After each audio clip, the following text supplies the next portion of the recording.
नमस्कार। द संकेत लाइव में मैं तमन्ना। जी हाँ दोस्तों, शराब नीति केस में अरविंद केजरीवाल को आज जमानत दे दी। आतिशी ने एक प्रेस वार्ता में कहा, राउंड एवेन्यू कोर्ट के बाद आज सुप्रीम कोर्ट ने भी अरविंद केजरीवाल को जमानत दे दी है। इससे ये साबित हो गया है कि शराब घोटाले की जांच पूरी तरह फर्जी है और ये बीजेपी का षड्यंत्र है।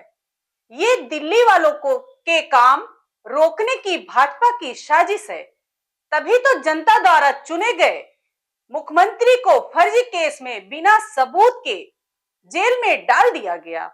बीजेपी को पता था कि ईडी के केस में राउंड एवेन्यू कोर्ट के बाद अरविंद केजरीवाल को सुप्रीम कोर्ट से भी जमानत मिल जाएगी।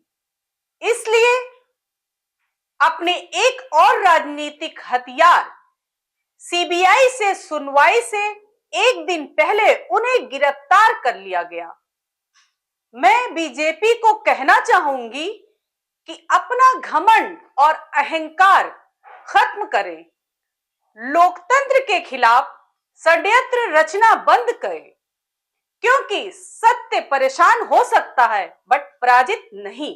राउज एवेन्यू कोर्ट ने जब अरविंद केजरीवाल जी को जमानत दी थी तो बहुत स्पष्ट तौर पर कहा, और एक बार नहीं बार बार कहा कि इन्फोर्समेंट डायरेक्टोरेट के पास अरविंद केजरीवाल जी के खिलाफ कोई सबूत नहीं है।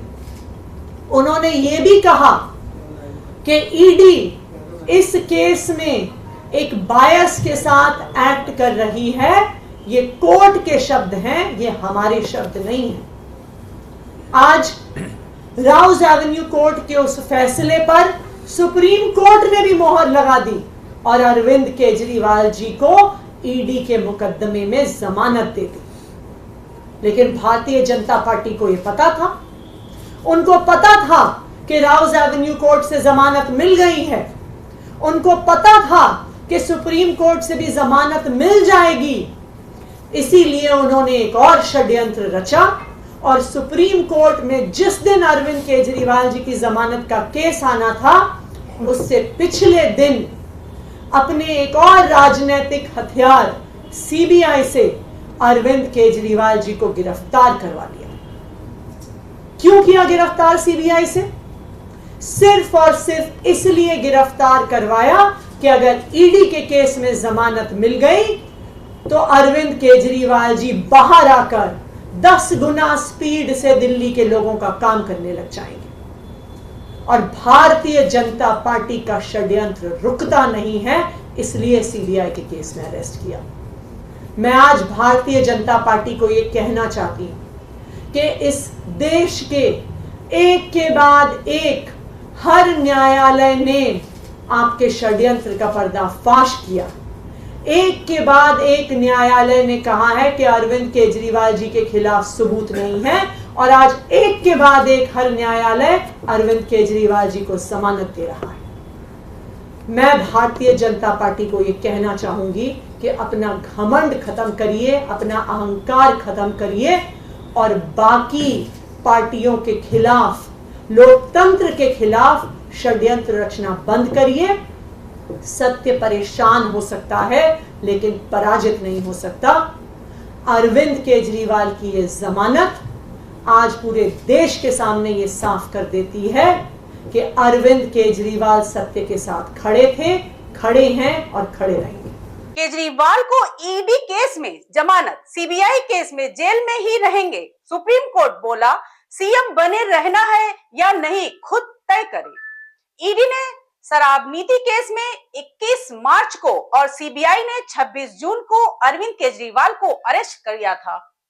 शराब नीति घोटाले में दिल्ली के मुख्यमंत्री अरविंद केजरीवाल को सुप्रीम कोर्ट ने अंतरिम जमानत दे दी है। जस्टिस संजीव खन्ना ने जमानत देते हुए कहा कि केजरीवाल 90 दिन से जेल में है, इसलिए उन्हें रिहा किए जाने का निर्देश देते हैं। हम जानते हैं कि वह चुने हुए नेता है और जस्टिस खन्ना ने कहा हम ये मामला वही बेंच को ट्रांसफर कर रहे हैं।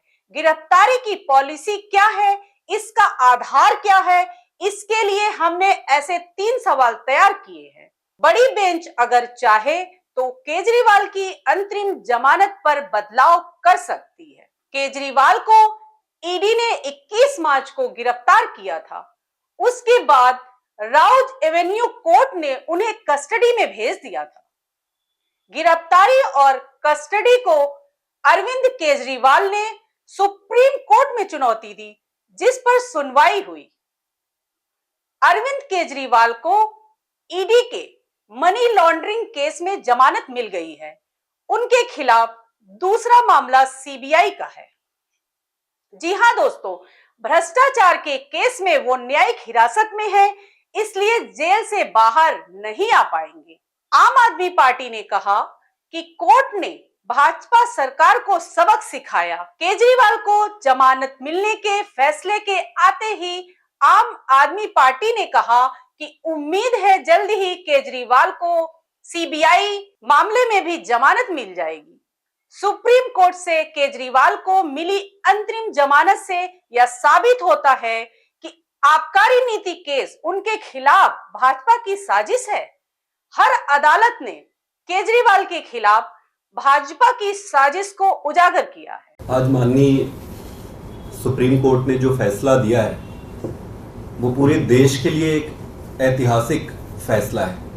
कई फैसले ऐसे होते हैं जो देश के लिए एक दिशा निर्धारण का काम करती है। आज जो फैसला आया है वो बड़ा स्पष्ट कर देती है कि जो तथाकथित शराब घोटाला भारतीय जनता पार्टी द्वारा जो रचित है वो पूरी तरीके से सुप्रीम कोर्ट ने उसको ध्वस्त कर देता है। सुप्रीम कोर्ट में जाने से पहले इस पर special court PMLA special court का ऑर्डर आया था।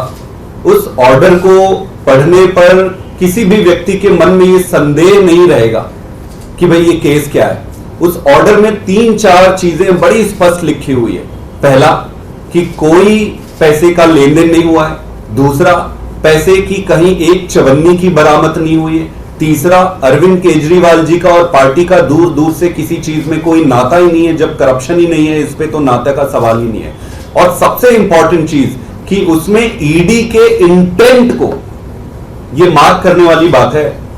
कोर्ट के ऑर्डर में ईडी के इंटेंट पे बड़ा क्वेश्चन मार्क लगा है कि ईडी जो है बड़े एक मैलिफाइड इंटेंट के साथ काम कर रही है। ये बहुत बड़ी बात है। जब कोई एक एजेंसी अपने खोटे नियत के साथ किसी पक्ष के साथ व्यवहार करती है तो वो बहुत गंभीर विषय हो जाता है। स्पेशल कोर्ट के बाद मुद्दा आज सुप्रीम कोर्ट में आया। सुप्रीम कोर्ट में एक बड़े प्रश्न पर विचार किया जा रहा था। और बड़ा प्रश्न क्या था? वो बड़ा प्रश्न ये था कि क्या ये पूरे का पूरा अरेस्ट इलीगल है। तो कोर्ट ने अपने तरीके से अध्ययन करके इसको बड़े बेंच के पास भेजा है। जो भी होगा वो देश के लिए अच्छा ही होगा, दिशा निर्धारण होगा आगे। लेकिन कोर्ट ने इंटरिम बेल ग्रांट किया है अरविंद केजरीवाल जी को। हाई कोर्ट ने गिरफ्तारी को सही ठहराया था। केजरीवाल ने अपनी गिरफ्तारी और उसके बाद जांच एजेंसी की हिरासत में भेजे जाने को लेकर दिल्ली हाई कोर्ट में याचिका लगाई थी। 9 अप्रैल को दिल्ली हाई कोर्ट ने केजरीवाल की गिरफ्तारी को सही करार दिया था। इस फैसले के खिलाफ केजरीवाल सुप्रीम कोर्ट पहुंचे।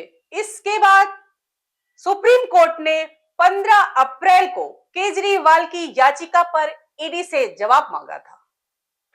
हाई कोर्ट ने केजरीवाल की गिरफ्तारी को सही बताते हुए कहा था कि इसमें कुछ भी वैध नहीं था, क्योंकि केजरीवाल कई सम्मन भेजे जाने के बाद भी पूछताछ के लिए ईडी ऑफिस नहीं आए। इसके बाद ईडी के पास उन्हें गिरफ्तार करने के अलावा कोई विकल्प नहीं बचा। ईडी ने शराब नीति केस में 7वीं सप्लीमेंट्री चार्जशीट दाखिल की। इधर शराब नीति केस में ईडी ने मंगलवार 9 जुलाई को दिल्ली के राउज एवेन्यू कोर्ट में चार्जशीट पेश की। 208 पेज की इस चार्जशीट में दिल्ली के सीएम अरविंद केजरीवाल को केस का सरगना और साजिशकर्ता बताया गया था। चार्जशीट में कहा गया कि स्कैम से मिला पैसा आम आदमी पार्टी पर खर्च हुआ है। ईडी ने चार्जशीट में कहा कि केजरीवाल ने 2022 में हुए गोवा चुनाव में आम आदमी पार्टी के चुनाव अभियान में यह पैसा खर्च किया गया। दावा किया गया कि केजरीवाल ने शराब बेचने के कॉन्ट्रैक्ट के लिए साउथ ग्रुप के सदस्यों से 100 करोड़ रुपए की रिश्वत मांगी थी, जिसमें से 45 करोड़ रुपए गोवा चुनाव पर खर्च किए गए थे। ईडी ने जोर देकर कहा कि केजरीवाल ने दावा किया कि आपके पूर्व मीडिया प्रभारी और इस केस के सह आरोपी विजय नायर ने उनके नहीं बल्कि मंत्री आतिशी और सौरभ भारद्वाज के अधीन काम किया था। इसमें यह दावा किया गया कि सीएम ने कहा कि दुर्गेश पाठक गोवा के राज प्रभारी थे और फंड प्रबंधन करते थे और फंड से संबंधित निर्णयों में उनकी खुद की भूमिका भी नहीं थी और उन्हें भारत राष्ट्र समिति के नेता के कविता से रिश्वत नहीं मिली थी। जी हाँ दोस्तों, अब देखना है अरविंद केजरीवाल को जमानत तो मिल गई है, अब आगे क्या होगा। नमस्कार।